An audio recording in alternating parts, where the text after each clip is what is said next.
ভারত বনাম দক্ষিণ আফ্রিকা টি-20 সিরিজে 1-0-তে এগিয়ে গেলেন টিম ইন্ডিয়া। ব্যাট হাতে হার্দিকের ক্লিনিক্যাল পারফরমেন্স এবং বল হাতে কামাল পুরো বোলিং ব্রিগেডের।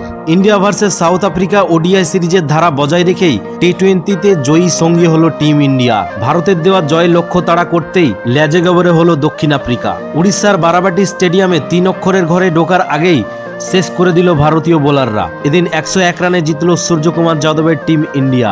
176 রান প্রয়োজন জয়ের জন্য। এই টার্গেট তাড়া করতে নেমে 0 রানে আউট হয়ে যায় পট্রিয়া ওপেনার কুইন্টেন ডিকক। এরপর মার্করাম ও স্টাবেস 14 রান করেন। ভারতের হয়ে আকদীপ সিং, জসপ্রীত বুমরা, বরুণ চক্রবর্তী, অক্ষর প্যাটেল সকলেই 2টি করে উইকেট নেন। 1টি করে উইকেট ঝোলায় পড়েন হার্দিক পান্ডিয়া ও শিবম দুবে। ভারত বনাম দক্ষিণ আফ্রিকা প্রথম টি-20 ম্যাচে ফিরেই ছাপ রাখলেন হার্দিক পান্ডিয়া।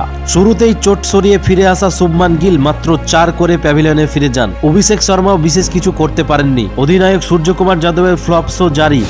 এদিন তিনি 12 রানে প্যাভিলিয়নে ফিরে যান। এর পরপর ধাক্কার পরে একটুখানি দলের ইনিংসের হাল ধরে তিলক বর্মা ও অক্ষর প্যাটেল জুটি। 32 বলে 26 রান করেন তিলক। অন্যদিকে অক্ষরের অবদান 21 বলে 23 রানের। এই দিনটা ছিল হার্দিকের। তিনি ফিরেই ধামাকা ইনিংস উপহার দেন।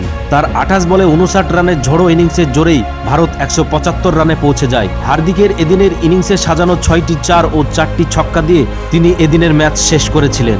শিবম দুবে ও জিৎ শর্মা শেষ বেলায় 10 ও 11 রান করেন। এদিন 20 ওভারে ভারত 6 উইকেটে 175 রান করে।